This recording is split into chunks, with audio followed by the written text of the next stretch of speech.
some names came up during the debate with vocab, and I said that certain people like THEO Ministries, we had them on the other day. I said, Minister Dante, I know I had so much other stuff going on. I know he said he was available yesterday, but I think it's better this way, that we're going to interview certain individuals. I was going to hit Minister Dante by himself, THEO Ministries, those brothers by themselves, and vocab by himself.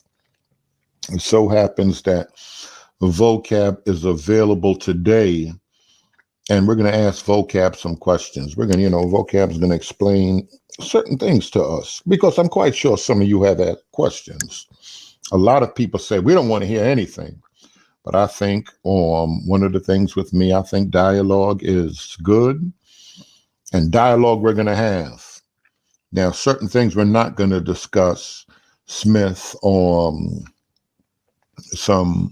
some things was said about a co-laborer in this work, assistant urban apologetic work, and we appreciate her work. You know what I'm saying? It's not too many sisters in that urban apologetic work, and trust me, this sister's been putting some work in. These folk out here talking crazy, but we're not going to get into that. She said she's going to post some stuff, then we'll pick it up from there. But some of us said vocab needs. Everyone teaches. We need to discuss. That's Joe Nuff. This is why I'm here. Sean, listen, Stephen, this is why we're here tonight. A lot of people, and like I said, even Israelites have been hitting me about the 400 years. I don't believe in the 400 years. I want to share our perspective, and I don't want y'all, like somebody even hit me today and said, well, vocab don't represent all Christians. We know anybody that come on here don't represent everybody, whatever group. If they're Israelites, THEO Ministries said that they understood there were people that didn't hold their own position, the position that they're holding when we start dealing with this subject. But it's good to hear these things. It's good for people to know what's out here. And people have been saying, because I'm so open, I'm so vocal, especially with people that are involved in what we call Messianic Hebrew Israelism, people been having a problem because, the church wants y'all to be, far as the church concerned, listen, Melinda 1973, far as the church concerned, y'all ain't nothing but a big cult. Y'all ain't nothing but a big cult. Y'all take them scriptures, run amok, do what y'all want with them scriptures, and they think that because I am not so quick to condemn people, and I want people to have dialogue, people to know what's going on out here, people are automatically saying y'all are over here running amok. I believe in letting getting it from the horse's mouth. And a lot of times when we get involved in certain things, we're not really getting it from the horse's mouth if we're out there just dialoguing. Let me see. Hopefully he's going to jump on a second, that we're just not out there saying what we want to say and not representing the people. If you start saying some things, it's good to have the people around, or it's good for me to explain why it's A, B, C, and D. Let me pull up some clips from this person. Let me pull up something from that person's website. Outside of that, we can just say whatever we want to say. And I'm going to talk about that later on when we talk about that sister. I'm going to bring some of that stuff up, because sometimes I told individuals, when you're involved in apologetics, sometimes you have to just bring certain things out from a point of view. But Sister Lewis, I believe vocab may take some questions. And if so, y'all can start pulling those questions. Y'all can start posting them questions, and I'll pull them up. Now, we're going to be respectful. One thing we try to do, and I try to tell people, Sister Lewis, is that when we start dealing with certain things, everything's not so black and white. Everything's not so black and white. Some people would think automatically that things have to do with black people, white people. Sometimes things have to do with what's good, what's bad, truth, and error. And we're trying to get to truth and error in so many other things. So I want y'all to keep that in mind as we begin to get into this conversation. I'm looking down at questions that y'all may have. And like I said, we're going to deal with certain things, but we want to say specifically, we want to hear vocab specifically on his views on the debate. There's the THEO Ministry and other people came on. We want to hear him specifically with his views on the debate and his tactics and other things. If y'all have questions and he's willing to answer them, we're going to get into that a little bit afterward. Vocab, are you there? Can you hear me? Yes. Let me just open my camera here. Okay, let me sip my coffee. Same thing. Vocab Malone, the guy that every Israelite hates. I'm going to keep it 100 right here. The guy that they love to hate. They said I could deal with everybody else, but I just can't deal with that vocab. I have a special anointing, brother. A special anointing? Special anointing to irritate. You got an irritating anointing. Why? Tell me about the debate. Let's start off with that. Everybody know who you are. Tell me about the debate. A lot of people said, Volk, the way you start, you started off different. You started off different, and people are they were a little confused. You brought up some other names coming out the gate, and I interviewed those brothers later on. Mm-hmm. Talk to us about the debate, your tactics in these 400 years. Because apparently you have apparently vocab have a problem with the 400 years, and he's very vocal about it. Come on, man. You got the floor. Yeah, that's a fair question. And I agree. A lot of people were saying exactly what you just said. So what was the goal is to show a few things, important connections with the opening statement. We'll just start there since you asked about that. A key piece to my opening statement was Dante Fortson's website, The Statement of Faith, specifically this line right here, and it's under the section labeled prophecy. Can you hear me good? Yes, sir. Mm-hmm. Where it said, I do not endorse any modern day prophets. That specific line. I read more of it than that, but that specific line where Dante Fortson says, do not endorse any modern day prophets. I transitioned immediately from there. That's where the Teo Ministries stuff came in. So what I was showing is that indeed Dante endorses Teo Ministries, who function in their ministry as if they are making prophetic announcements. And I wasn't talking about everything Teo has ever said in the world, right? What I'm talking about are specific things that Dante has co-signed in some way. So when he shares one of their videos, when he links one of their videos, indeed, the main parts of the interview I read were an interview on Dante's platform. And I made the comment that during that, if you listen to the interview, you'll hear him say good response or something similar a number of times when they're giving these prophetic announcements. What I simply mean is predictions. Now, I heard Teo Ministries on your show. He said, we don't ever make prophecy. We just interpret the Bible. That's their interpretation. Now, I'm not trying to be funny, but I'm trying to make a point with this. That's what Harold Camping said. He said, I'm not making predictions. I'm simply interpreting what the Bible says about this subject. And it's interesting you would bring up Harold Camping in the very beginning to show that Christians have, because I've said that in numerous videos, that Christians have predicted from 88, 99, 2000, while he's coming. Christians have predicted false. What's the problem with prediction, studying, and attempting to interpret? Why do you see the problem with that? Well, if I want to give a charitable interpretation, I'll say this. We love Jesus, and we want him to come back. We hate this sinful world. We don't like the way this wicked world operates. You know, we're aliens, we're foreign to it. So we want Jesus. And sometimes we get a little excited. That's the charitable interpretation. And I think there's people that probably fall into that category, especially followers. The not so charitable interpretation is people want some sensationalist aspect of their ministry that's almost more than the Bible, because it goes beyond what the Bible is really saying. They know that it'll attract attention. They know that it can give power over people because people view you as having some key to unlock something. Now, I did compare them to Camping. I didn't compare them to other people, but I'm just making a point here. So please, no one misunderstand what I'm saying. David Koresh, his followers, the big thing was he could crack one of the seals of the book of Revelation. That was a big thing. Even when he would do incredibly wicked things like snatch up their daughters, they would say, but he is the one given during this time that can open up this seal. So it was like this all-encompassing thing that really covered frankly, a multitude of literal sins in the eyes of the followers. I'm not saying Teo Ministries is like that. I'm not saying they're leading cult. I want to make sure everyone hears me. I'm making the point about interpretation and how we go wrong.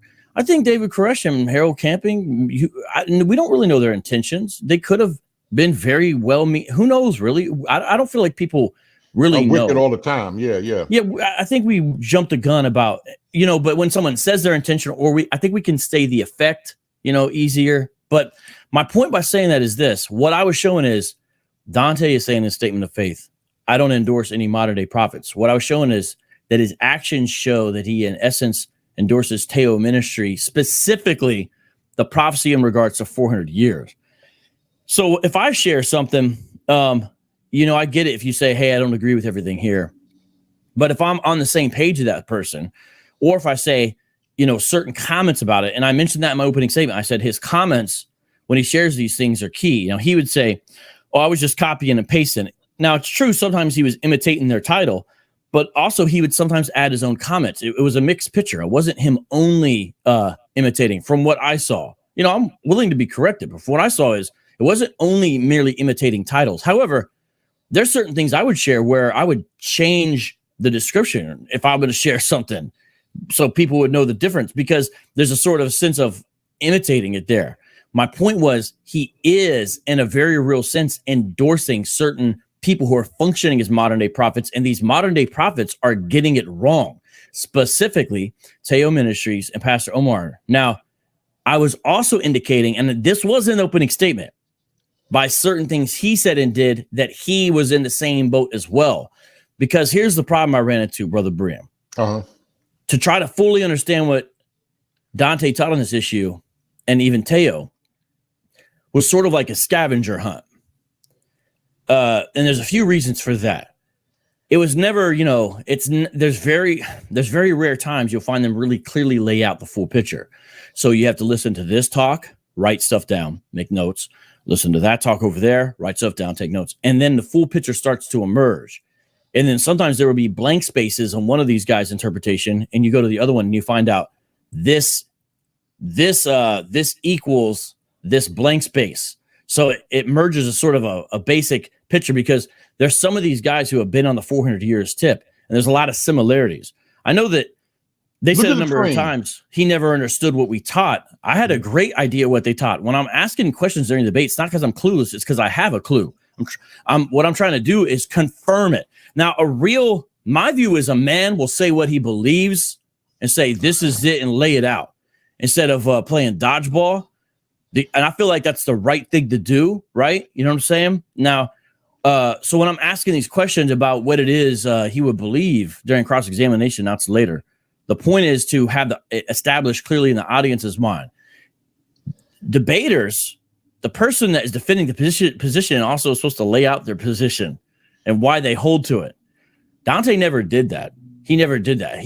And so when people said I was changing the subject, I was flabbergasted, because if I would like to. People said that you threw him off from the beginning, so we couldn't lay it out because you sideswiped them from the very beginning. Do me a favor before we even go on, Gideon. Read this. The 400-year doctrine isn't a new prophecy. So those who push it are not prophesying. You agree with this? What you just heard? Look at the screen. So, how does something not being new equal that it's not a prophecy? That doesn't make any sense. You can have a really old prophecy. And somebody promoting the old prophecy. Yeah. I don't fully agree with that. He would need to tell me, who started this prophecy, but that's illogical. You can promote an old prophecy. So something, even if it's really old, that doesn't mean it's not a prophecy. I don't think, someone else said they never claimed to be prophets. This is the game I'm talking about. When they were on with you, he went down a list of things he viewed as calamities. What he's saying, I hope everyone understood what this is with Teo now. What he was saying is, here's these things that only we predicted. And he named 5 or 6. Now, I think his interpretations and all that is incredibly wrong. I don't think he's predicting and getting anything right.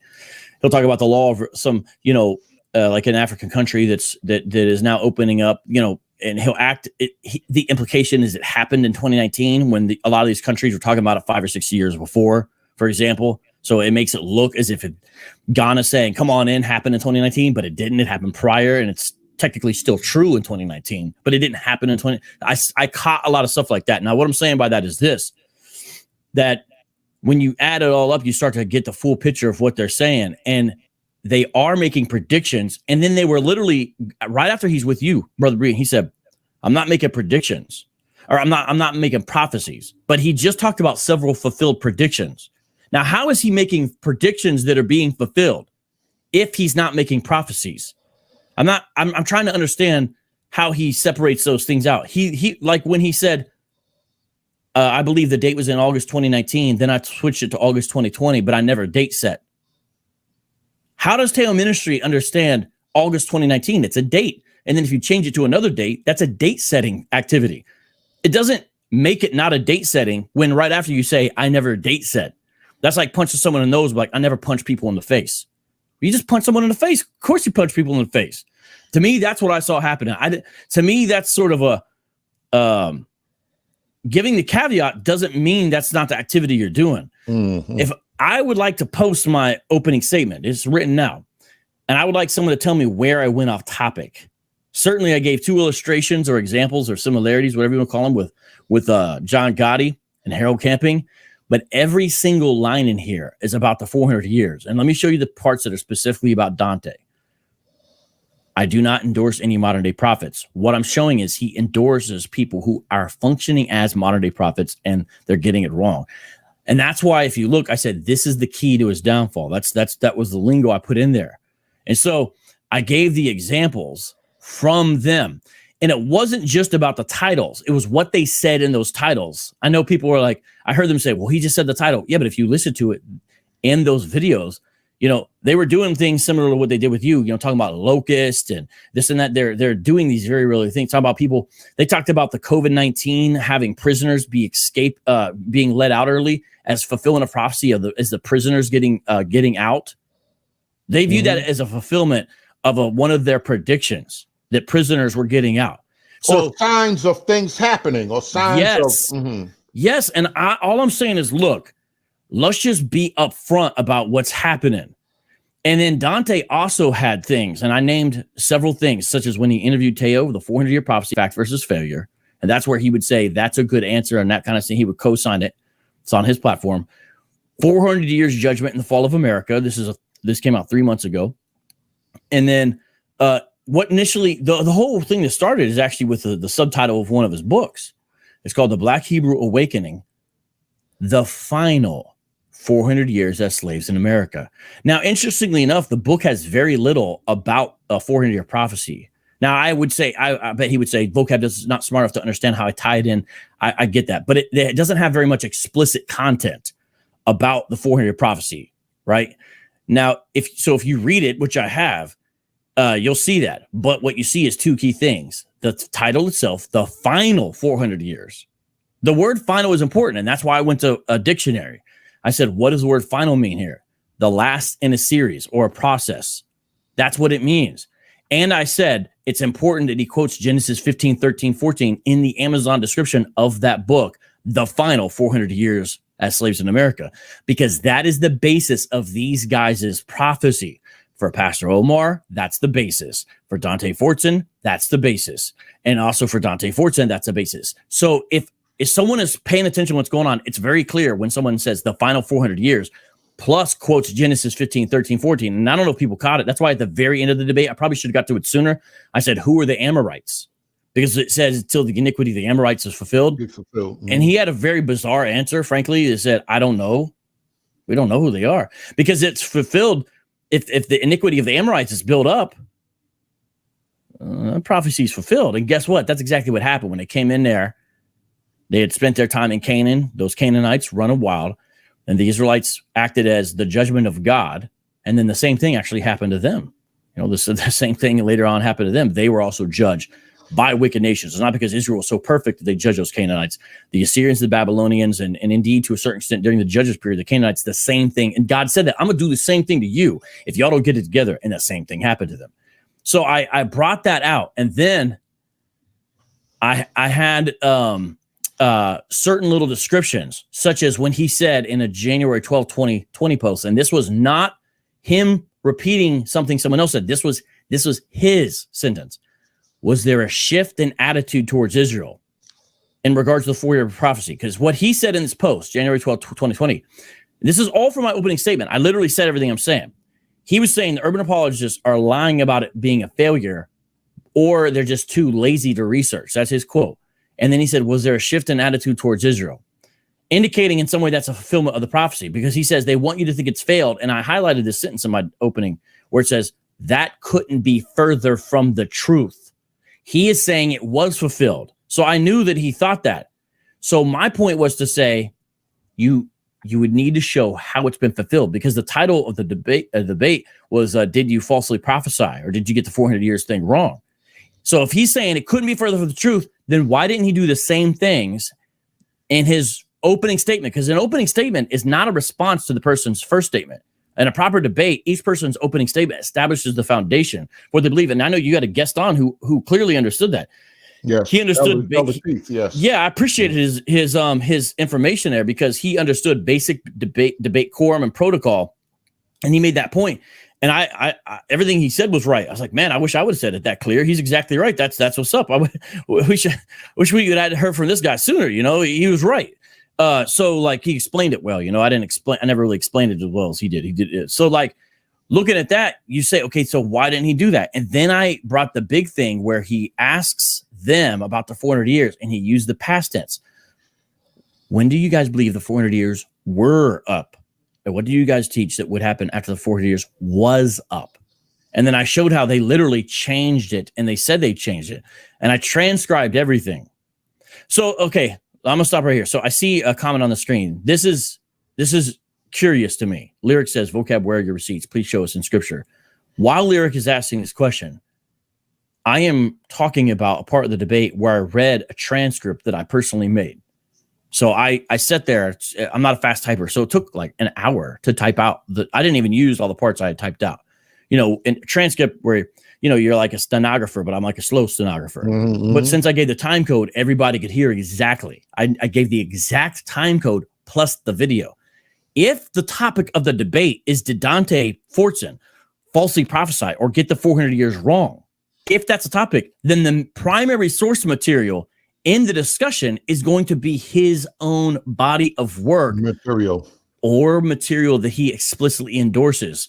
Now, I wasn't only going to focus on Teo, and that's what I want to talk about in a second here. It's your show, so but when I get that chance to talk about what I discussed in the second opening or whatever, the second round, which was all his material, not Teo, not even once in that second one.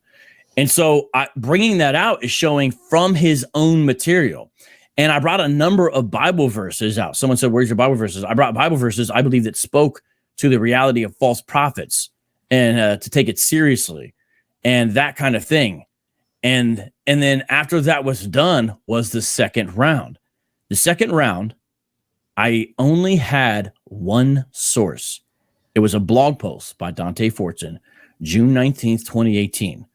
And what I had done in advance was highlight and bold all the places I would need to read, because it's rather lengthy. And the title alone is important. It's called The Final Juneteenth. And it was published in 2018. I do not understand how that's not clear. There are predictions happening there. You're telling the audience this is the final Juneteenth. This article is subtitled, Brother Berean, all descendants of the transatlantic slave trade need to read this. So who does the final Juneteenth specifically apply to then? It's obvious by the subtitle. And then all I did was show how he said all these things like, this is not a coincidence. That's not a coincidence. The time has to be right. Now is the time. We're seeing the times of big trouble. Many of us strongly believe the curse ends in 2019. That's a prediction saying the curse ends in 2019. So he has to explain what it means that the curse end. Now I have some idea of what he's saying, but here's the thing. The 2019 prophecy was not accurately fulfilled, and that's why Teo switched it to 2020. So even between them, there's some differences. Teo's was originally 2019. That I ever heard, Dante never switches to 2020. Just a second, I got to mute myself. I got to talk to this kid real quick. Okay. Little one. All right. And if y'all have any questions, we can bring them up. I'm going to ask vocab right now. In your research, because that's what someone said earlier, in your research, what does the Bible say at all about 400 years? 400, 430. What does the Bible say at all about 400 years in your studying of the Bible? You've been a student of the Bible for a minute. You still in seminary or you out of school? No, I'm out of school right now. I completed a degree, a master's at Phoenix Seminary, and then towards the end of my other program at Talbot. What in your time, what does the Bible say, if anything, about 400 years, about bondage, Israelite coming out of bondage? Well, so Genesis 15 is very key. Genesis 15 is very key. So let me read here Genesis 15. Then the Lord said to Abram, know for certain that your offspring will be sojourners in the land that is not theirs, will be servants there, and they will be afflicted for 400 years. So the Bible does talk about 4 years, but let me read this next part. But I will bring judgment on the nation that they serve, and afterward they shall come out with great possessions. As for you, you shall go back to your fathers in peace. You shall be buried of a good old age, and they shall come back here in the fourth generation, for the iniquity of the Amorites is not yet complete.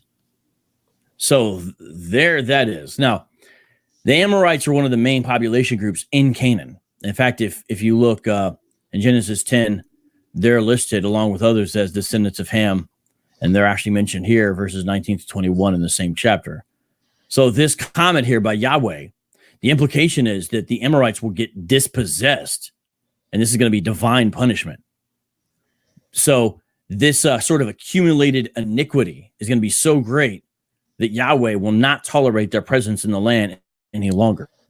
And this was fulfilled in the book of Joshua. That's when the Amorites were pushed out. The mention of the Amorites does not allow this to be some American prophecy. And this is something we should look at as Bible students to be like, praise God, this is yet another promise. Regardless of what you feel about me, just look at what Yahweh told Abram. And well, he's still Abram here. He says, yo, I am going to do this for your descendants. This is going to happen. He's given him a timetable. He's even given him a reason why it's not happening just yet. The Amorites were pushed out. And the thing about Joshua is a lot of people don't realize that there's a fulfillment text in Joshua itself. Let me show everyone this real quick. Sometimes I lose track of which exact. And somebody else brought up something interesting. Somebody said, vocab, Dante showed receipts. Where were your receipts? Dante showed receipts about the 400. I believe they were talking about the 400 years. Dante showed receipts. He quoted a few universities that were speaking on certain things. He said people were already discussing these things. Do you feel, you've been in a few debates before, do you feel you won the debate? Well, so if you watch my debates, you'll never find me go around like trash talking, so-and-so lost, so-and-so won. But since you're asking me a direct question, I feel like Dante was I was in the boxing ring by myself, and Dante was off to the side with the stands. What I'm saying is he never discussed the topic of the debate. He literally basically said, I'm not going to let vocab distract me with the topic of the debate. Meaning when I wanted to get into the 400 years, he was trying to get into identity proof texting, or you could say from somewhat he was viewing as historical. When people talk about Dante brought receipts, and you just mentioned the universities, that was in relationship to his trying to prove his identity, which was not the topic of the debate. This debate could have happened with a white guy. What I mean by that is it's not about who now he'll say that's not true because you have to know the identity of the people. You still have to ask yourself, when was this fulfilled? And was it fulfilled in some other part? It was fulfilled during the days of the patriarchs and during the early days of Israel. It was fulfilled already. And I'm going to show two examples of how that's true. So it's not fulfilled again during America's captivity. And nothing about America fits the prophecy. It's Americocentric to base the beginning of the clock at 1619. And that's exactly what these guys do. That's why if you listen to some of their broadcasts, they'll say, hey, I need to also give a shout out to the brothers and sisters of other parts of the world. And, you guys too. And then they'll say things like, because I listen to all this stuff, and they'll say, well, the thing is America is sort of the clock because it's the center of everything. What? Yeah, that's what Americans think. So to me, I see no way that Dante won because he never proved the point that he didn't falsely prophesy. He wanted to talk about vocab's a racist, and here's my identity. That's fine if he wants to discuss those things, but those weren't the topic of the debate. So when people say Dante brought receipts, in regards to what? The reason I didn't track every single thing he brought up down is because it wasn't about the debate topic. It's like, Brother Brian, when he brought up the stuff about this university says this university says that, wasn't it about supposed evidence of Israelites in West Africa? Isn't that what it was about? Right? Mm-hmm. Okay. What does that have to do with the topic of the debate about 400 years? What he would have had to done is say, here's the basis of the prophecy, Genesis 15. Now I'm going to show you how it wasn't fulfilled the first time around, because part of their position has to be, now Dante has had two contradictory statements on this. I didn't have time to bring this on debate. One place he indicated it was fulfilled during the original days of the Exodus. Another place he indicated there's some debate about that. So he seems ambivalent about it. And so it's like, okay, which one do you think it is? Because some of these guys will say it was fulfilled the first time, yet there's a dual fulfillment. So it's being fulfilled the second time. So I also understand a prerequisite to them saying there's a 400 prophecy is not necessarily that it failed the first time or that it didn't happen the first time, rather. I actually understand that as well. But which one is the position? Teo's position, clearly, it didn't happen the first time. Therefore, it's this time. Dante was ambiguous on this. But my point is, there's no way Dante could have won because he never debated the issue at hand. So to me, it's not about trash talking this and that. It's like, yo, was a prophecy in the Bible fulfilled? Ladies and gentlemen, prophecies in the Bible are filled. Aren't we glad as Bible believers? Don't we want to see that? That we say, look, here's more proof that what we believe is true. He never did that. He never stood by his. So I don't have respect for that. And when people are saying he brought receipts, ask yourself, even regardless of, let's someone bringing up a source is not a receipt, by the way, because you could have the wrong receipt, right? You didn't purchase that item, or you picked that up off the ground, right? So the things he was bringing up as sources, everyone who watched that needs to ask yourself, were any of those about a 400-year prophecy? The answer is no. Now, let me show you just real quick from Joshua how the 400-year prophecy was fulfilled yet again. Joshua chapter 21, verse 43. Thus the Lord gave to Israel all the land that he swore to give to their fathers. Remember, that was part of that prophecy in Genesis 15. And they took possession of it, and they settled there. And the Lord gave them rest on every side, just as he had sworn to their fathers. Who's the father that got swore to? Right? The beginning with Abraham. Not one of all their enemies had withstood them, for the Lord had given all their enemies into their hands. Now listen to this. Not one word of all the good promises that the Lord had made to the house of Israel had failed. All came to pass. And yet I read a blog post where Dante said, this is the promise outstanding to us still. He said, as I studied different religions and stuff about, this is the outstanding promise. What about Joshua? But I'm not even done. We can go to Acts. Now, I don't know if there's anything you want to ask, because I don't want to just keep on going so fast. No, go ahead, because people clearly said, can't you, do you can see COVID out here, vocab. Stop acting crazy. You see COVID out here. Can't you see that America's under judgment? Well, let me say, I think what's a fair response is COVID ain't just happening in America. Look at the screen. Read. All right. Go ahead. Let me bring up something about COVID. This is actually another example of the Herald camping type tendency of Teo specifically. And I bring them up because he co-signs them, and he says, I don't promote modern day prophets. What I'm saying is he does, and they're false. That's the reason why the first statement, if you read the first statement, it all ties together. Every line ties into something I said prior. So about this, originally Teo said, do we think it's just a coincidence that if you notice COVID is hitting white people harder? Because remember when it first started out, it was in Europe. That's where people were known. The continent of Africa was almost untouched, right? This is what he brought that out as evidence.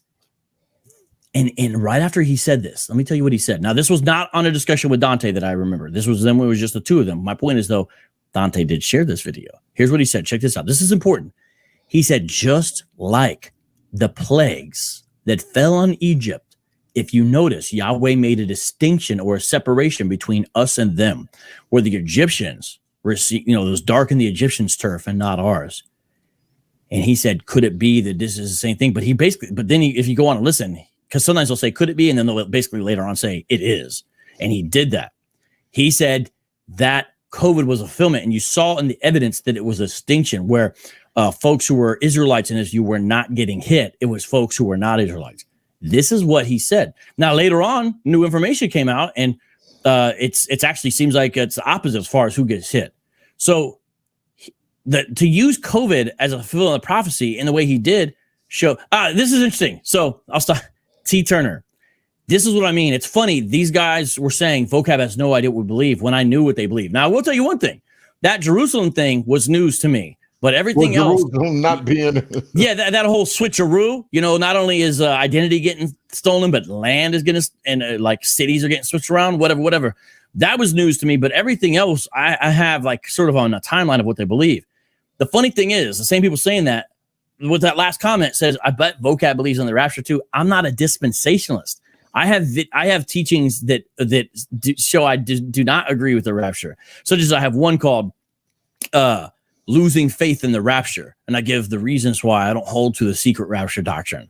I'm a historic pre-mill guy. I hold to millennium, but I hold the God's people go through a tribulation. There is no secret rapture. It's a second coming. It's one event. The Bible passages to use support for the rapture are not strong. I don't think it's a false doctrine in the sense that it's a salvific issue or anything like that. I don't fight with my just a misreading of the text. Yeah, I think it's a new, basically, it's kind of a new dispy, kind of European based. Yes. Started out in Europe and moved to America. Now that doesn't make it true or false, but that's kind of what it is. It's not something that's original. If you read the text itself, and then even really what early interpreters said about it, this idea of a secret rapture is not present.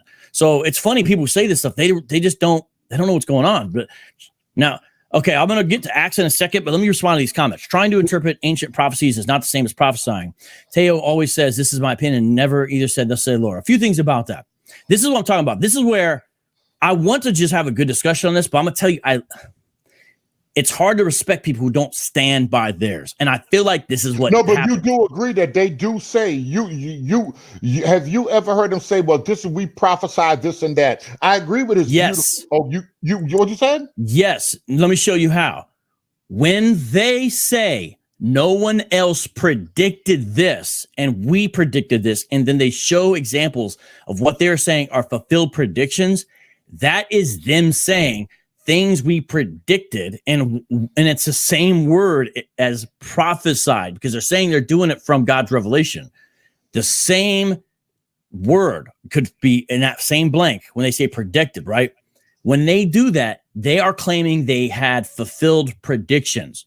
Now, he says they never say, thus saith the Lord. I guess it's true. I never heard them say that phrase, but in a way they do, because what they're saying is, we're just saying what the Bible says. So whoever just made that last comment, the other thing is they're not understanding the whole part of the debate is, are these prophecies still yet to be fulfilled? Because the last comment said, well, they're just talking about prophecies that are going to be fulfilled.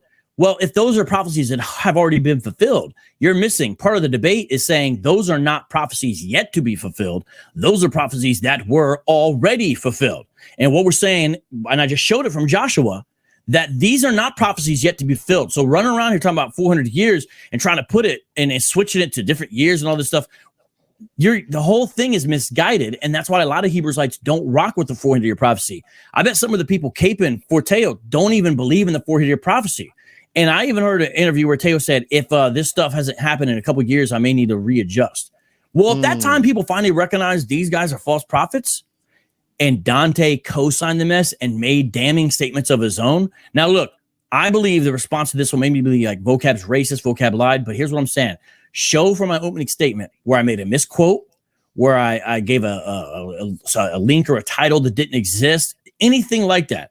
Unless you're doing that, you're not really interacting with me on a detailed level. I'm going down to the detailed level of past tense and sentences. And the response is, you're a racist. What about Jeff Durbin? This is not a serious debate when this is the discussion happening, right?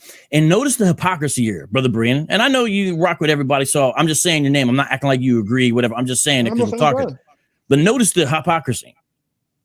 During the debate, vocab, you need to answer right now for Jeff Durbin, but he can't respond anything about Teo. Now, let me show you the difference here. He's interviewing Teo in recent memory. He's co-signing Teo in recent memory. I haven't done nothing with Durbin and Apologia for at least 5 years. About 5 years. I haven't shared anything. I haven't done nothing. With James White, I think it's been about 4 years. Nothing. So why am I being called account to irrelevant statements, not about the debate, that in other settings I've already said are problematic to say the least? yet he can't answer about something that was said on his radio show that he said good answer to. That's the hypocrisy of what I'm talking about. We have a serious problem. And I'm just saying, guys, let's stand by ours. Because everyone needs to go, unless he changes it, edits it, take it down. If this is too much, vocab's talking too much, I can't.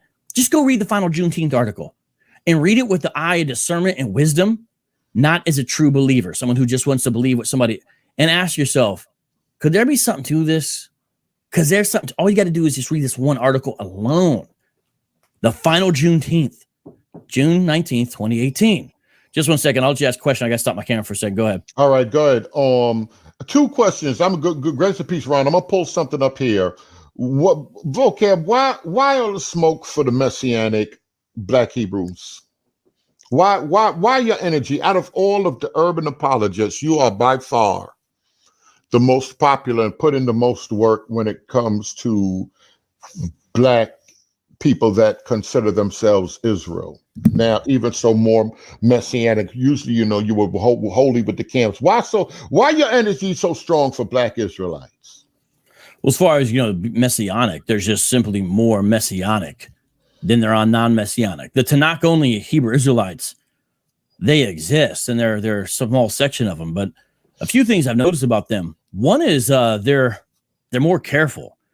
I heard this the other day from a Polite, and I do not tend to agree with Polite very much at all. Mm-hmm. But he was talking to Zion Lex, and he said, "Look, I notice the Tanakh only guys are a little more careful. They're a little more sourced, well sourced, a little in how they approach things. I think generally speaking, that's true. However, dealing with them, you might as well just be reading Michael Brown's books on how to answer Jewish objections to Jesus.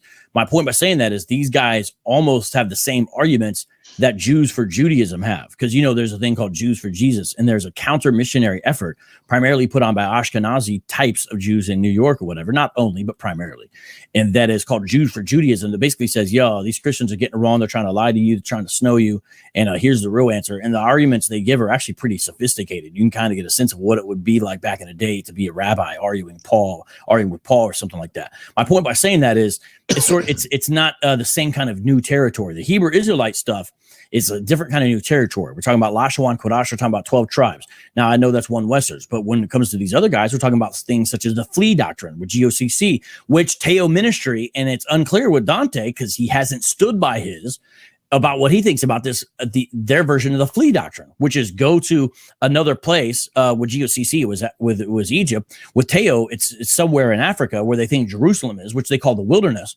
What do they think about that? This is important because this affects people's real lives. So this 400 years, since it relates to a second Exodus, people are getting on planes and leaving the United States of America and going somewhere else. Now, someone wants to do that. That's all good. It's not like, hey, whatever you want to do, right? I'm glad we can have some freedom to travel. My point by saying that is, though, if you're doing that strictly because there's some, in essence, religious prediction that you feel somebody's making, that could be affecting your life on a faulty basis, right? And so that's important. That's important to bring out. So there's many, many, many problems. And here's the other thing I'll say about this is Hebrew Israelites of all types and stripes, one West, non-one West, camp, non-camp, make a regular activity of attacking the church. So I understand they'll say, well, this isn't, to me, it's just a cop-out. And the thing is, complaining about me doesn't make me disappear. But them saying, well, this isn't your business, this is our business. Okay. That's the way you feel, but I'm not going to disappear into the atmosphere tomorrow because that's what you think, right? And when I hear criticisms of the church, the so-called Black, so-called white, the church, I, as a Christian, always have a tendency to take umbrage. Not that the church is always perfect, because why are we attacking the bride, right? And so when Hebrew Israelites, non-one West and one West alike, have all this vitriol for the church, and the second the church responds, they say it's a personal attack. I don't think I ever personally attacked Teo. The closest you could say is where the Harold Camping things. But other than that, I was reading their titles, reading their quotes. That is not a personal attack. How is that a personal attack? That is not a personal attack. We got to get past this. Saying I disagree with you is not a personal attack. Let's be a man about this. Can we discuss this? Can we sit down? Me saying you're wrong even is not a personal attack. So it's not a personal attack. calling someone a closet lesbian, that seems like a personal attack to me. Or saying, I don't ever see. I didn't see that yet. I didn't see that yet. Yeah. Or saying, I don't ever see her man or her kids around. This is what Dante said about Cherry. Called Nefertiti and other women coons and stuff. That seems like a personal attack to me. Thank you. We appreciate you in the super chat. Go ahead. So like that's a personal attack. So again, let's check this out. Even people asking my motivation. What's anyone's motivation, right? For do anything. For me, it's truth. And to me, when I see a need that's underserved, there I am. And people complain about it, but it doesn't make me disappear. And people can say, well, don't talk to them. Then, hey, that's fine. Then so-and-so don't talk. But then so-and-so will want to talk. And so we'll still be talking because there's always a place to go, always a platform, always somebody wants to have that conversation. And you'll notice with people who can just be chill and calm, we can have very nice, cordial discussions. Ron Shields was just asking a question. Him and I sat down. I don't know. I remember. Yeah, I remember when you're at the airport back in two times. That was the second time. I remember. And we could do it again. Even Sakari, who's probably the most vile Hebrew Israelite organization on the planet. Just listen to what they recently said to Sam Shamoon about how much Hebrew Israelite censored does his daughters swallow, and his daughters are minors. This is Sakari is the most foul group out, and yet notice they don't get condemned by a lot of other Hebrew Israelites. I even sat down with them. Now I won't do it anymore because they bring people's families into the equation, right? But you can find a call and sit down with them. We could do this with anybody. So it doesn't have to be personal. People make it personal, but it doesn't have to be. But let's see, what's this? Do we want to read this? When we start dealing, people say it's 430 years. Was it Canaan? Was it Egypt? A lot of people say that it don't add up to 400. So if it doesn't add up to 400 and the Bible isn't lying, there has to be 400 years coming up sometime later on. Well, and who do you? Go ahead. To me, the Amorites are very important in this discussion. I remember you saying that before. Go ahead. Because what God initially told Abram was, it's not going to happen until the iniquity of the Amorites has been made complete or filled up. So the Amorites' wickedness is a timetable here. So for this prophecy to be fulfilled, the Amorites have to exist, and their iniquity has to be filling up for 400 years. Who are the Amorites? They're ancient Canaanites. And as a distinct people group, they're gone. I'm not saying there's no one related to them, but I'm saying there's no one running around really for the most part today calling themselves Amorites. I've ran into a few people, but for the most part. Not only that, Stephen. In Acts 7? He says it was fulfilled. And check this out. Even if, so Acts 7, I'll read it here in a second. Even if the 400 years wasn't fulfilled during Exodus, which I think is problematic to say that, but I understand there's a debate and all that. Even if that's the case, that does not equal that the 400-year prophecy, as it's been stated, is true. You see what I'm saying? But here's Acts 7:6.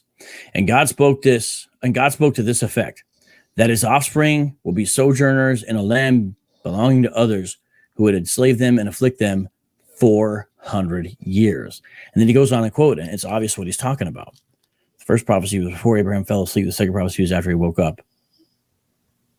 I'm not sure what the person. There's two prophecies here. Let me ask you a question. What's your proof text for that? Notice his name is the second Exodus, so obviously he's a true believer in the 400 years. Yeah, that means he should not be writing this from the United States. By the way, say that again.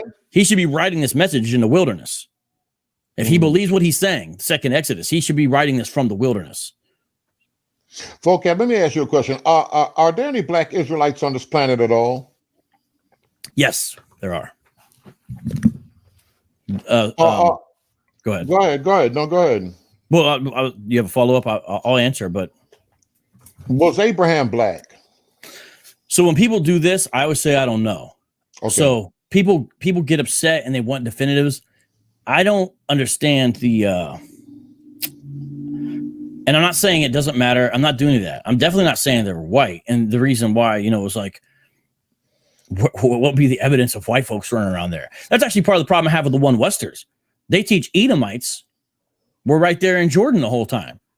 and Ammonites and Moabites, which are Japanese and Chinese. Now they'll say they're proto-Japanese, but people with this phenotype are there in the Middle East the whole time. So I don't know, and I don't think it's look. See, so he's saying yes, he was a black man. Look, here's my thing. This is not biblical interpretation anymore. What you're doing is saying, since I think this person was black or this word means that, therefore these other people were black. And the fact is, you don't know. So I understand people do it. I don't see how we can stand on a certainty to know who looked like what. Because the interesting thing about scripture is this, Brother Berean. It avoided the Greek and the other nations' vain tendency to describe everybody's physical details. The Bible, by and large, is absent of this kind of thing. When you read like things about Alexander the Great, for example, I know that's sometime later, it's obviously, but when he's described in great detail, and things like that. And there's other people who do that kind of thing. Scripture occasionally does it. Bathsheba is beautiful. That's relevant to the story. Amen. Absalom had long hair. That's relevant to the story because he gets caught up, right? Usually it's relevant to the story. Rarely do you kind of see a throwaway line. And the funny thing is, when you do see some of these lines, it's David is ruddy. Now, I know what people do. Well, if you go to the barbecue, you'll see that so-and-so. Look, the real fact about ruddy is when you just take it objectively, take your feelings out of it, it's basically as red as brown can be. So, like, they have red heifers. If you see a red cow, it's not red like out of the Crayola box. It's clearly a shade of brown, but it's that red tint. Now, saying someone who's black or supposed to be of African descent can have that tint is not the same as saying that that's what David was, because other people can also embody those phenotypes.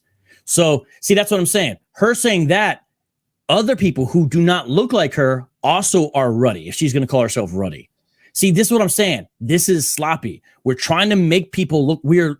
When we do this, we're making the same mistake as the Europeans made before. Now, someone's going to take offense to that. I recognize that, but that's what we're doing. We're saying it looks like this, and we know. Because if once we start doing that, then we have Laban being a white man because his name means white. I don't think Laban was white, but this is not the way we really do good historical research. We shouldn't speak with such certainty when the Bible is not telling us for certain. So I just say, I don't know. But Dante said, okay, I want you to tell us everyone is white in the Bible. I never said that. I would never say. I've actually said the opposite from other data. That's almost impossible. But to say we know what any given person with a certainty looks like, we are kidding ourselves. And it has nothing to do with biblical interpretation. It has nothing to do with what's going on there. And so that's why there's a problem here, because there's the color passages, the one Westers use, and a lot of the Hebrew Israelites who are not one Westers use the same ones. That's not my term, by the way. They call them the color passages. And they'll go and you look, every one, it's not saying what they're saying is said. So they're not good proof texts for this. And the crazy thing is, these Anglo-Israelites and British Israelites that even Dante mentioned, they have a set of passages that I think are equally fallacious. They use to try to show the opposite thing. And it's bizarre. Look at this. And you see their proof text. This is not. So I don't know. And I don't see it as being especially pertinent or relevant. The Lord comes back, I bow the knee either way, regardless of how he looks. But I seriously doubt he's like the Western European paintings, and I seriously doubt he's like the guy that Hebrews like to prop up either. Vocab. Yeah. Who else on the planet fulfilled the prophecies of Deuteronomy 28? What other group? The Israelites did. So here's the thing you got to do. Just go through the rest of the Tanakh. Every single one of these, and maybe you can make one exception. Every single one of these is fulfilled within the very pages of the book you hold in your hand when you pick up Deuteronomy 28. You're going to eat your kids. They eat their kids. They're going to take your kings. They took the kings. Tear down your walls. Tore down the walls. You're going to be always borrowing. They're always borrowing. Literally every single passage you can find in 1 Kings, 2 Kings, 1 Chronicles, 2 Chronicles, Ezra, Nehemiah, the prophets, that you can find every. So the need to leapfrog to the. Okay, I think we hold on a second. Zondervan Compact Dictionary, word users refer to fair complexion. Yeah. Hold on, he's coming back on right now. And I'm going to let him read the screen after he argues. Go ahead, brother. Sorry about that. Go ahead. Yeah, so the need to leapfrog to the transatlantic slave trade is something that the scripture itself does not warrant at all. It just doesn't. And even Deuteronomy 28, during the days of Jeremiah. So Deuteronomy 28 have nothing to do with the people in Israel right now. Wait, hold on. That seems like a different question. What are you saying? I said Deuteronomy 28 has nothing to do with the people in Israel right now. You said that was already fulfilled with Israel, but back in the days. That applies to nobody today. It's not applicable. Oh, yeah. So because God's people currently are not under the curse, Galatians 3:13. And that's the other bizarre thing about this is working so hard to be cursed. When if you're God's people in 2020, regardless of free you from the curse of the law. Yeah, Galatians 3:13. And there's other passages like that. We're not Ephesians 1:3 says we've been predestined. It talks about to receive these blessings in the Son. And all of them are ours now. Now, they're not all 100% worked out if you read the whole thing of Ephesians 1. But these blessings have been given to God's people. So this idea of like we're walking out of curse, and even that's where I got at Dante. Did you pray to God before 2019? Because he was saying the prayer lines will be open in 2019 and we can cry out to God again. Is the indication that before that it wouldn't happen? That is wild. This dude is saying for 400 years, everyone's prayers were going unanswered because God wouldn't hear them as part of a curse. That's what I mean by this is a very real thing. And for people to take that as minor or just somebody hates somebody, this is a big deal. Somebody's saying like, yo, if you pray to God during this whole time, he's not going to hear you. He can't hear you. Now God can finally hear you again after 400 years. So listen to us. What? That's not biblical. That's what I'm saying, man. These issues are very serious and very important. I wish people could put down their feelings about somebody and just look and say, okay, is there something here? Because there is definitely something there. That's all I'm trying to get people to see is we shouldn't be playing around with stuff like this. Revelation 2 and was that 2 and 9, 3 and 9? Who are the synagogue of Satan, vocab? Those are the Jews who was persecuting those local Christians. That has nothing to do with skin color whatsoever. The two passages. No, it doesn't say anything about skin color. Let me bring something else out that. Please do. John's writing to those 7 churches, right? Around 90 AD. Some people want to put it earlier. Very rarely we see somebody put it much later, like 90, whatever. Check this out. John is writing to people in that day saying you're getting persecuted by these people. In that day. Okay. So are we to be understanding that by 90 AD, all the white Jews had replaced the black Jews, or at least the white Jews in those locales? And just few years later. Is that what we're to understand? Or are we to understand Revelation 2:9 and 3:9 are literally irrelevant to the very churches Jesus is speaking this to? Because that's what's going to be. Because a lot of these same guys who hold that everyone who doesn't look like them who claims to be a Jew is a fraud or a convert. Big example is the Khazar hypothesis. Have you read the 13th tribe? What do you think about that? I had the 13th tribe. I read some of the 13th tribe. So it was written before they could do genetic studies. Yes, it was. And before a lot of history was known. I would say it's thoroughly been debunked by 2 main groups of people, historians and geneticists. Now, that's not to say that no Khazars converted. Now, there's an interesting thing is there's different numbers, and because it depends how you do this, but there's different numbers to say what percentage of modern day Jews would have DNA. Yeah, which the problem is we don't have it. We don't know exactly what it entails. So what they usually do is, this is my understanding, because I try to look into this stuff, is they use a rough analogous population of the Georgians.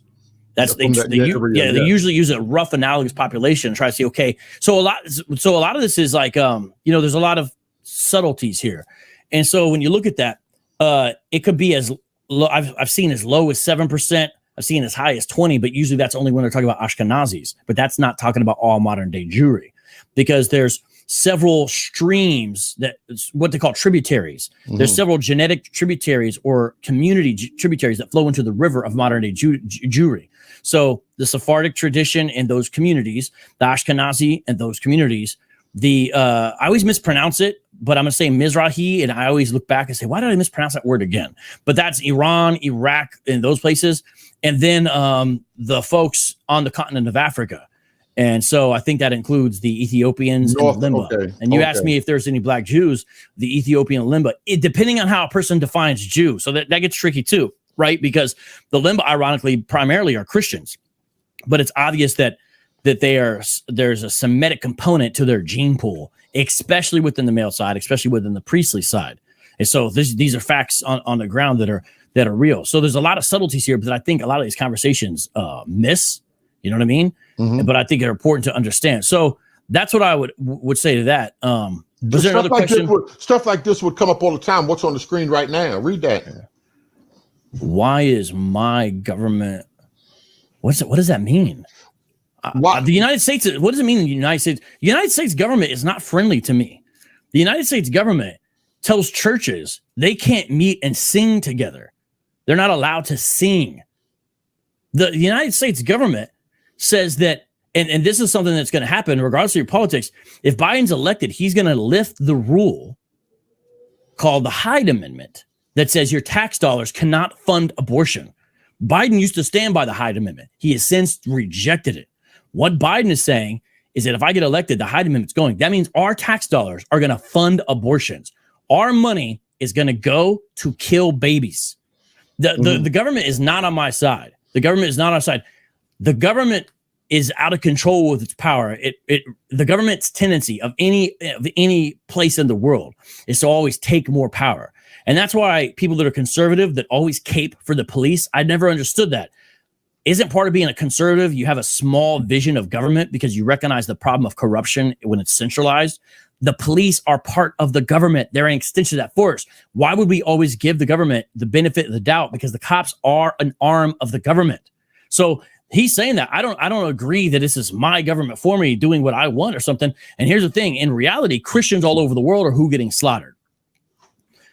China, they still put out people in South Korea, it's crazy what they do. They put people out in stadiums and they'll just machine gun them to death. In China, they're destroying churches and they're putting listening devices in the churches. The pastor says no listening device, they destroy their church.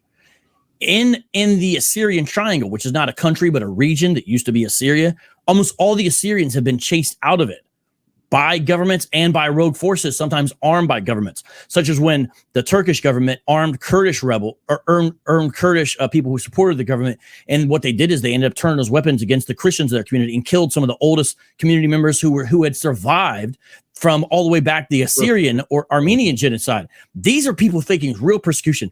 Egypt's percent of the population that was Christian is radically diminished since the so-called Arab Spring.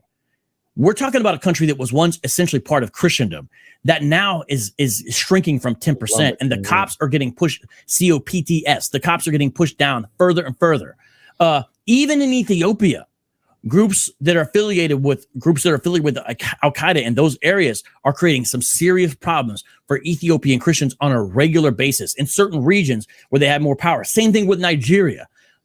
Everywhere you look, even in the Sudan, they'll make it a tribal thing or a color thing, Arab versus black. It's also a Christian oppression thing. The South are black Christians. The North are Arabicized Sudanese. And now, it's been split. We understand that. But this is Christians being persecuted. Everywhere you look in Iraq, I know a ton of Iraqi Christians in Phoenix, Arizona. They all liked it better when Saddam was in control because he was an equal opportunity offender, but he also wanted them protected because he wasn't really a radical. He kind of gave nominal Islam a nod, but he protected the Christians because he wanted peace in his community. He even allowed some Christians in higher positions. Now, you can't go against him. He ain't playing around. I'm not saying Saddam was a good guy. What I'm saying is the Christian situation in Iraq was better under Saddam than it is now since the U.S. went in there. So I'm not for the actions of the U.S. government. I'm not for the government for what, by and large, they're always against us. And that's why the Babylonian system is a worldwide government, whether unified in name or not. That's Babylon, not America. I'm not into this Americo-centric prophetic stuff that we saw how Lindsay fail in, Jack Van Impe get wrong, and all these other guys. It's Babylon is the world system that the devil is ultimately with that has always been against us. And Jesus prophesied that in John 15. They're going to kick you out of your synagogues. They're going to think they're doing it in the name of God. So I understand people are saying that. I don't feel that way. I don't think that at all. It's not my government. And right? But what do? Where else do you go? My friend who went to Egypt because he used to be part of GOCC, he realized how much worse Egypt was in the United States. And now he's back. He spent 4.5 years there. So, what do? We occupy till he comes. Read the screen, vocab, and help us out right here. So we scattered four corners. Explain what would that happen to. Notice we're not really talking about the debate anymore, and that's fine. I'm not blaming you. I'm just saying. No, because some of the Christian questions are coming up. Yeah, because I get it. I'm just saying to the audience, these are just standard Hebrew Israelite Christian questions, right? That's right. And he will gather from the four corners and times. Two things about that. Basically, that the scattering of Israel has happened numerous times, of course. And different versions of gathering have happened again. Now, I'm not a 1948er, meaning I don't view it as really relevant to biblical prophecy. And that gets me in trouble with my dispensationalist friends, right? Because I'm not a dispy. I'm not with that. I'm not anti that. I'm just saying I don't agree that that's the case. So the regathering, that when you see about in times regathering, there's two things to consider. Sometimes these texts either do this. Right. It's funny. Sister E, answer. Did Dante Fortune answer my direct questions about 400 years prophecy? You know, but there's a lot of questions on the screen. I'll answer them, but you're just going so fast, brother. Like that one just now, am I a Jew? I'll answer all these, but it's going too fast. So there's two things about this. I hold that Romans 11 teaches there will be a final mass conversion of ethnic Israelites. So if you read Romans 9 through 11, Paul uses the word Jew or Israel in two different senses. And what you have to do is you have to find out which sense does he mean it here. And what I'm saying is because he says there, not all who are of Israel are of Israel. So clearly when he's talking about Israel according to the flesh, my kinsmen according to the flesh, he's talking about a different sense than when he says not all who are descended of Israel are Israel, right? So you have to find out which sense is it. Because I think Romans 9 through 11 is clearly a midsection of the book that hangs together, he opens it up talking about his kinsmen according to the flesh, right? So at the end of Romans, when he says that all Israel be saved, it makes sense to connect that to kinsmen according to the flesh, actual ethnic Israelites, right? So I do believe that's the case. Now, not all Christians hold that there will be a mass conversion of actual ethnic Israelites in the end times. I do hold to that, and I'm still a historic premillennial. So just because you're historic premillennial doesn't necessarily determine what you view, how you view that passage. So I do hold that. My point by saying that is that's an end times gathering to me. It's not anymore about gathering in a place. It's about gathering around a person. Because this end times mass conversion is about being in the one olive tree. It's about being a vine or a branch rather connected to the vine. So that's one thing to say as far as end times gathering. The other is sometimes you see those, and remember, you know, Dante will call it replacement theology. That's a new term. We've never called ourselves that, but whatever they want to say, because that's a dispensationalist reaction against us. Covenant theology or fulfillment theology. And a lot of times I'll just say covenant fulfillment theology. Covenant fulfillment theology says that a lot of those passages are saying basically that this is the worldwide church being gathered. So in essence, Matthew 28 is the beginning of Matthew 28 is fulfilling these prophecies about that. So he can't see the ethnic Israelites rising now. Well, it doesn't say, see, that's Kwam Yasharallah talk. Israel rising is different than ethnic Israelites being under the lordship of Jesus Christ. See, this is what I'm saying. We can't confuse I woke up to my identity with now I am a servant of the Most High. Those are not always the same thing. And so we need to really recognize that. So that's really the issue here. So I also hold that like this idea of like, you know, they're associating themselves, people asking these kind of questions, as everything happening with us is a fulfillment of this prophecy. That's a very contentious point, to say the least, about who the us is that's getting this. And who is the us? Whenever people say us, I say define that, and can you demonstrate that you are decidedly part of this us? We got some other questions. I saw someone ask if I was a Jew. They wanted to ask that. Yes. Did you answer that?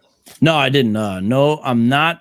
I had some family members who saw our last name and said, you know, there's some Jews who have the same last name, right? And so they tracked it down, hoping that it was the case, right? It was not the case. You know, you can have the same last name and not be not be of that, right? And so that's what happened. And so that was a disappointment to some people. Usually when someone asks what I am, I just say Italian or Sicilian. And that's kind of a common thing. I'm not full-blooded, but a lot of people who are part Italian, part Sicilian will say, if you ask them, they're going to say it's Sicilian. That's the thing they're going to say. And so that's what I say. But people are interested in, I don't think it's very relevant. And notice this, I'm a covenant fulfillment guy. I don't hold that the ethnicity of any modern day given ethnic Jew is relevant to their standing before God. Not that they're not a Jew anymore, whatever. Not that there shouldn't be evangelism, none of that, but just that it's not relevant to their standing before God. Same thing about, national Israel. That nation is not under covenant with God. Call that nation God's people, to me, is a travesty. God's people is doing that. Well, I'm not saying their neighbors are perfect. I'm not banging on the nation of Israel in the way sometimes people do. What I'm saying is, this is a group of people that they stop proselytizing activities. Now they don't cut off people's hands like in Saudi, but they still have an aggressive program against proselytizing. It's more free than the rest of the Middle East, but still, I'm saying God's people aren't going to stop the gospel from going forward. What does Semitic mean? Well, basically, it means of Shem. Ultimately, it just means of Shem. So this includes. Ron would like to talk. This includes Arab peoples. Well, I've got about 15 minutes. You remember, like last Wednesday, you wanted to do some stuff, and I said I got to get up by this time because I go to service on Wednesday night. So I gotta get some food for some people, and then I gotta go to service. So I feel like if we go there, it's going to take another different direction. I'm not against talking to him, but I'd rather you, especially about this debate, because I want everything to be cleared up. And I want you to take your last couple of minutes. What if y'all have any questions on the debate and any other thoughts that you wanted to bring out, any things that troubled you, any things that you noticed that you wanted to kind of bring out, and would you like to do it again? Maybe to stick, because I've seen a lot of people even earlier. Let's get to the 400 years. Stick to the 400 years. We saw that from the introduction, from the beginning. Mm-hmm. Yeah, I would debate. For example, now I saw that you said Teo was on your show, and I heard him say we used to debate people, but then we stopped. They stopped last month. Yes, would you come out of it? Now I never knew Teo was even debating people, so I don't know. Would you like to have a discussion with that? Oh, I don't like even calling it a debate over here, but good bills discussion. I would 100% be down. My guess is Teo is not. They're not gonna have any interest in that, and that's fine. But I'm 100% down with them or Dante or anyone else that holds to the. Who you like in the Messianic or what some apologists would call moderate community to have a discussion with? You think you got some interesting material. Well, a lot of these guys have interesting material. I mean, I think it's interesting that Teo teaches that Jerusalem's not in Israel and that it's somewhere in Africa. He doesn't know where, or they don't know where. I think that's interesting. So he even agreed that a lot of people don't even. He agreed, a lot of people wouldn't agree with me on this. So he even knows that they understand that. Yeah, I think that's interesting. I mean, you ever had a conversation with Ron Dalton? I talked to Ron Dalton. Last time we talked about it, he didn't want to do it unless it could be in person, and I wasn't trying to do that. I wasn't trying to do an in-person thing. You mean not like on here, like how we did with? Yeah, he's like, well, I'll fly you here and do this, and I'm like, no, I'm not trying to. No. Well, why can't we do a sit down? I see you had the same problem with Sakari. They didn't want to do the flying thing. They wanted to do something virtual. So I would do something with Ron Dalton, but I'd like to be virtual. So I thought with him, it'd be interesting to see, does he get into Bible much? Because I know people talk about Ron Dalton and DNA. I'd like to see that. Yes. Because ultimately the DNA is irrelevant if the theological claims aren't important. So the essence of why you would want to prove the DNA has to do with the theology behind it. So I think I'm always more focused on that. To me, I'm okay to have some discussion about DNA, but I notice it can get kind of bogged down really fast, where someone says, well, here's my DNA chart, and then they start mentioning, L2s. And it takes a while to find out what they're saying.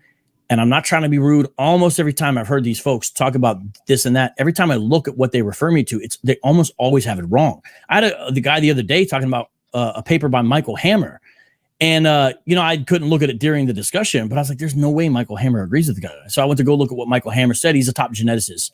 It was way out of what this person was saying. Michael Hammer was saying. Michael Hammer is a Jewish geneticist, one of the top in his field. And I find I run into that problem a lot. They'll be like, misquoting a source. Yeah, or misunderstanding it or being dishonest. I don't know, Like I remember the other day, a guy named Asa K. Fingers. He's with Israel of God, who I respect them. They're very nice, cordial, manly, entrepreneurial folks. Yes, good people. But he brought this out of a professor at Duke, and he said, apologists want DNA. Watch this. I watched it. because I knew the author, because I was like, I think I've got this author's book.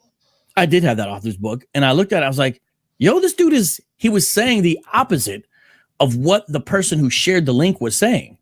He was literally saying and I'm like, how can you watch this, tell people this is evidence for position when it's the opposite? So I've noticed that a lot of times. So the DNA things we could do, but it's even more kind of bogged down than the biblical stuff. My favorite thing to do would be Ron is I've never really seen him do much in the scripture. I'd love to see a discussion where he's more scriptural based as an approach, but I would talk to him. He's pretty polemical, I find, but I'll still talk to anybody.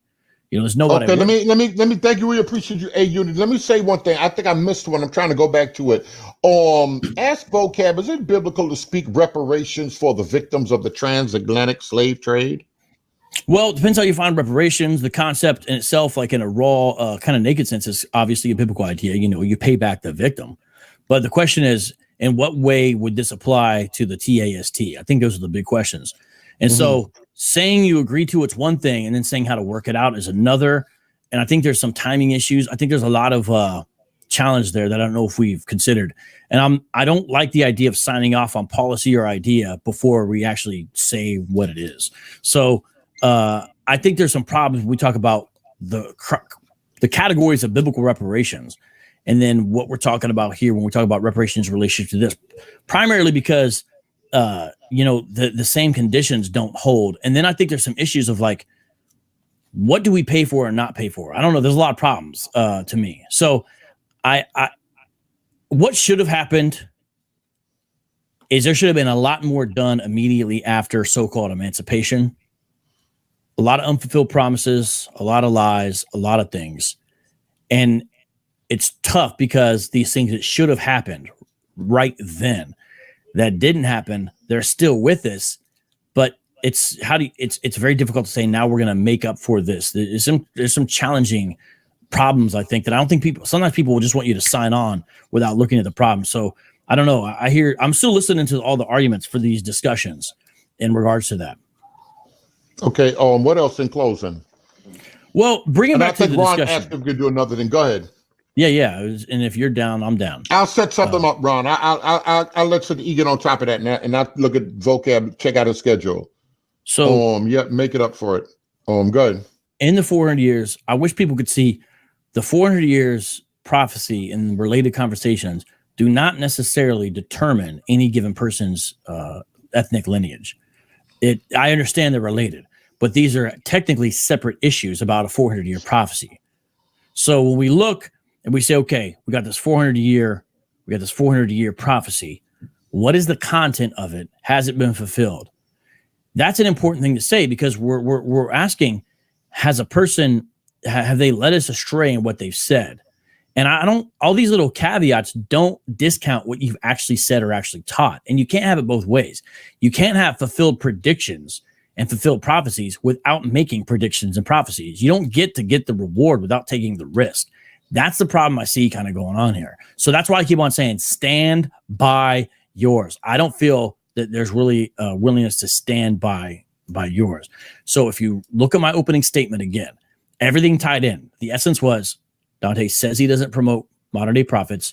He does promote these guys. They make a false prophecy, but not only do they make it, and not only does he say, yes, he also has his own version or his own contribution to the 400-year prophecy, and where he says yes to that, but he's wrong on that. And that's why he's going to have to show how it was either fulfilled or that he didn't promote it. His position is that it was fulfilled, and we're just too dumb to see it. The people who don't believe in it. That's basically his position.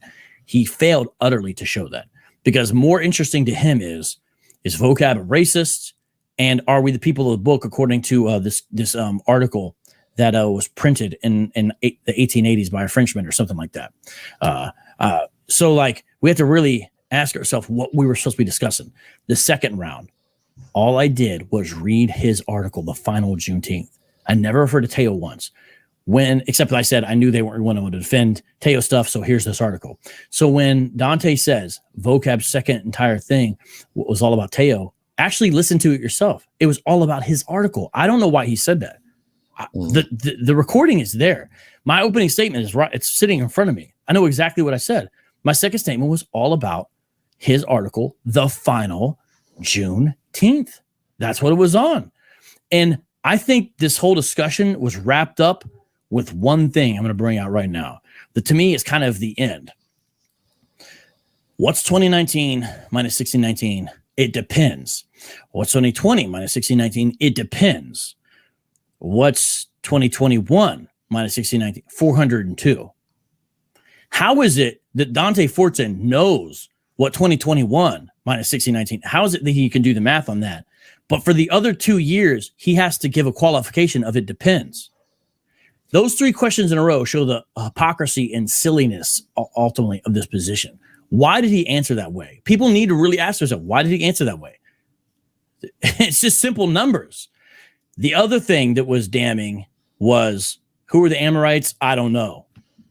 The Amorites are key to that. If it's already been filled, it's already been filled. We brought out from Joshua and from Acts that it was fulfilled. So we can't look to another place to fulfill it. If you want a teacher needs to be a double fulfillment, then you got to do that work as well. None of that was done. Of greater interest was this vocab racist and who's the people, which is not the topic of the debate. So people say brought receipts. I put under your video of this discussion, I put all the sources I cited. It's under there, unless it gets deleted or it doesn't. The last time I looked, it was there. So if you look, there's a little comment that I have. It's not pinned or anything, but it gives all the titles and in some cases even the hyperlinks. I don't want to put too many hyperlinks. I was worried YouTube would like take it off and not let it be on there because they'll do that. They'll be like, oh, you're spamming because all these links are in there. So you look at that. That is what it is. CIA, I said I couldn't resist. Oh, see, man. Thank you, Melinda, for the super chat. Yeah, well, CIA is international stuff, right? FBI is supposed to be domestic, right? So wouldn't I need to be FBI unless I'm monkeying around in international affairs? You know, here, let me say this. I'm going to show you some more hypocrisy.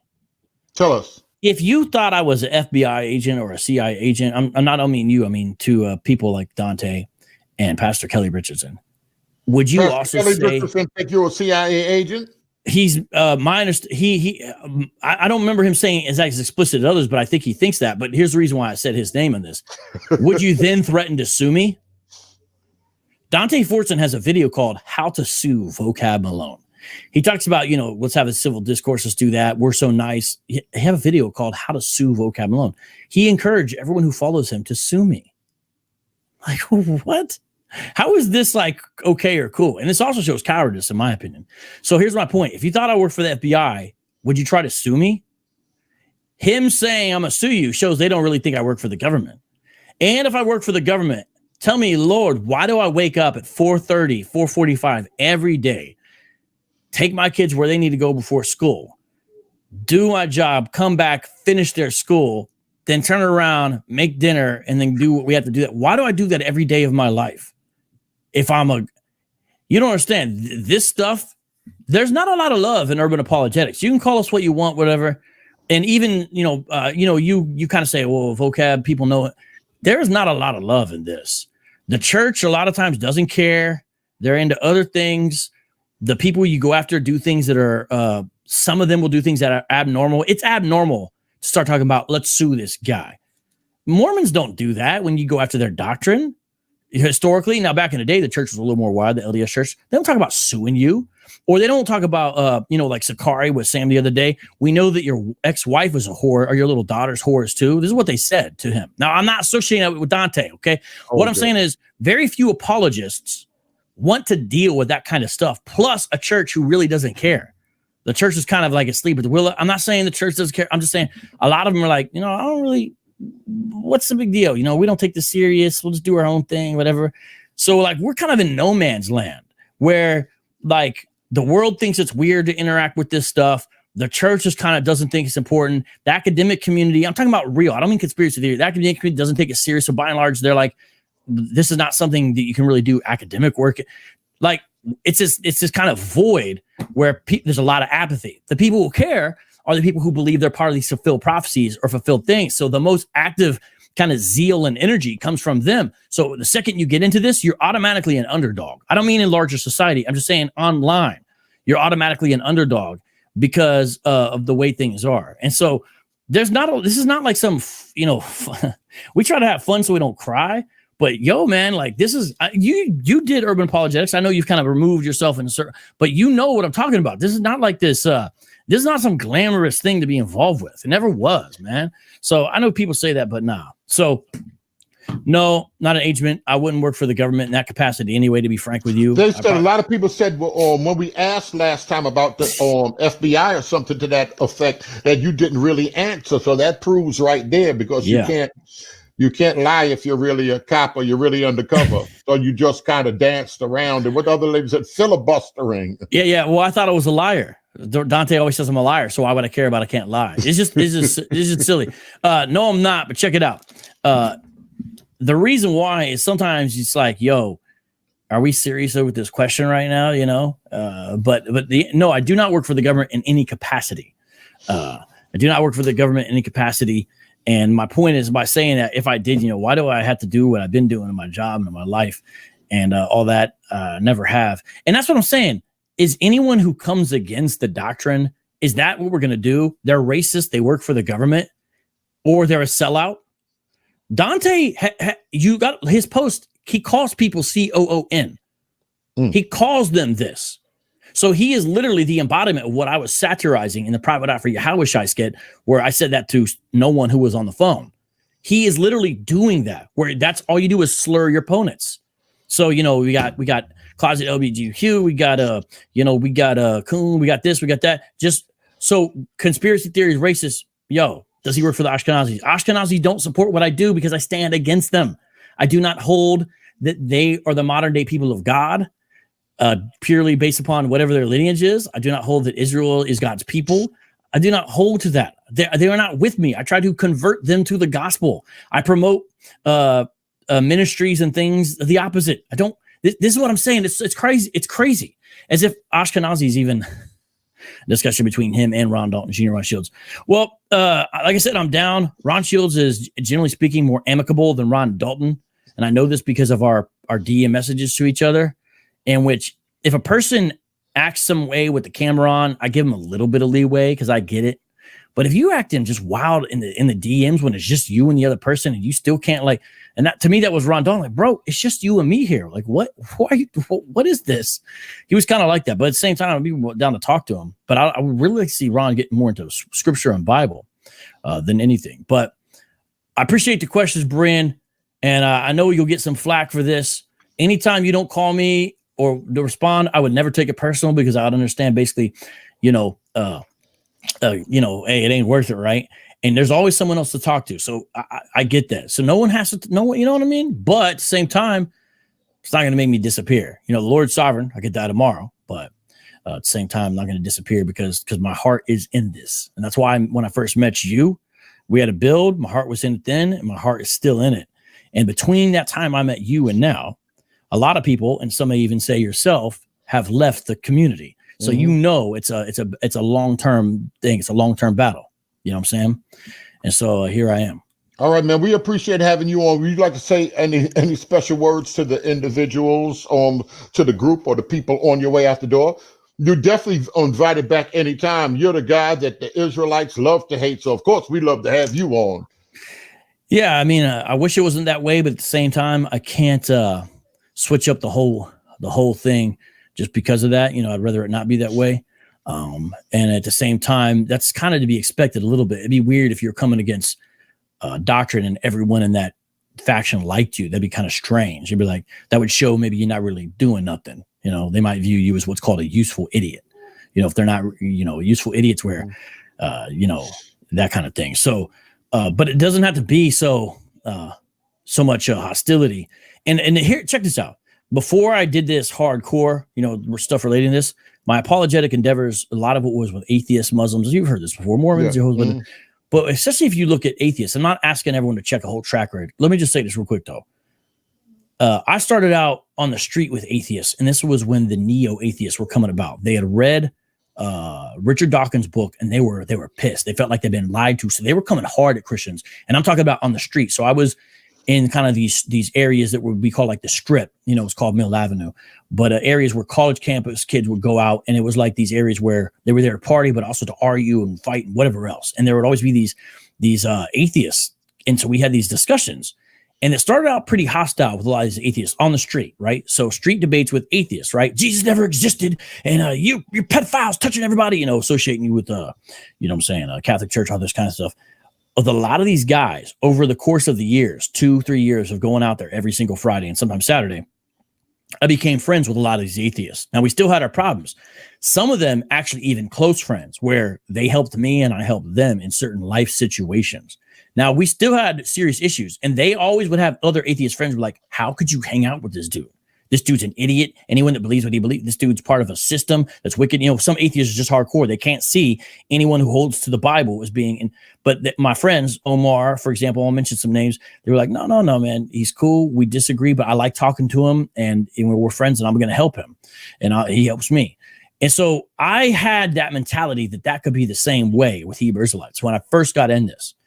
And what happens is you see that you kind of quickly learn different, because there's people like Tazariak out there in the world and Hakah, and they take any act of genuine authenticity, kindness as a way to get in and slam.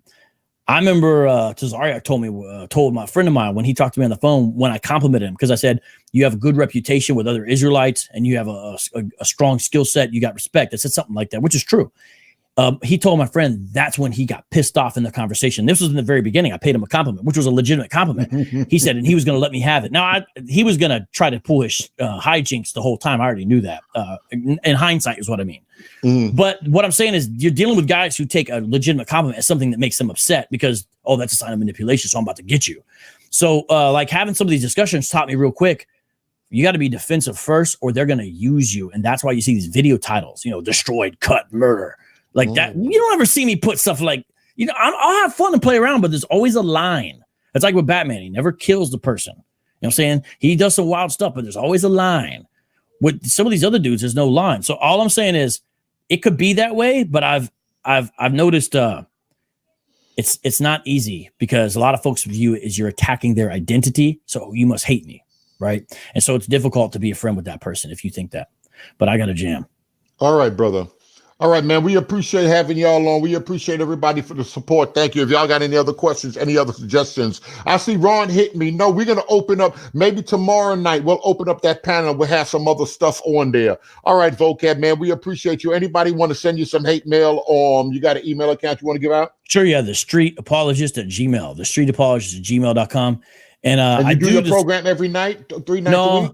I've cut back so I can do stuff on other people's platforms more because I like doing my own live streams, but I also don't want to be insular. So I'm willing to go other places and do whatever. And shout out to G-Con. He's helped open a lot of those doors. He hit me up. Yeah. G-Con is a good person. I think you should really get G-Con on if you can. He always brings he hit me today. He's a perfect example of what I'm talking about. G-Con has publicly disagreed with me. I disagree with his positions, and we can talk, sit down, and have disagreements. But at the end of the day, we know it's man to man. I'm not going to take offense. He's not going to take offense. We'll even play around. We'll debate, all that kind of stuff in regards to our positions. But at the end of the day, there's a friendship. I mean, you got each other's back. And I think he would make a good guest on here because he has somewhat of a different perspective. And he'll tell you, and he'll bring his stuff forward. But at the end of the day, him and I ride and roll, and he's good. And he's got a lot of interesting stuff to say. G-Con always got, I don't know how he keeps all that stuff in his mind. He'll be riding around his truck, quoting all this stuff. I'm like, how are you doing this, bro? I gotta look at a screen. Something most of the he would just. I guess he always got them headphones on. I guess he listening and driving at the same time. Yeah, he's all So if you look at Genesis 49, hold up, this guy's in my lane. I'm like, bro, how you doing this, man? So he's a good dude. I think he'd make a good guest on here. Shout out to him. Shout out to I saw Andrea Cruz in here and everybody else, but especially G-Con. And I've been doing more stuff. I still do stuff on my platform. If somebody wants to have a discussion, it can be a chill or not. They can come on and we'll talk. I got several coming up at Debate Talk for You at the end of this month, for example, several debates. Okay. All right. So let us know about that. Keep us informed. We'll definitely have you back on, brother. We appreciate you. Thanks for coming and answering these questions, man. And we'll see you soon. All right. God bless. Appreciate it. Peace. All right.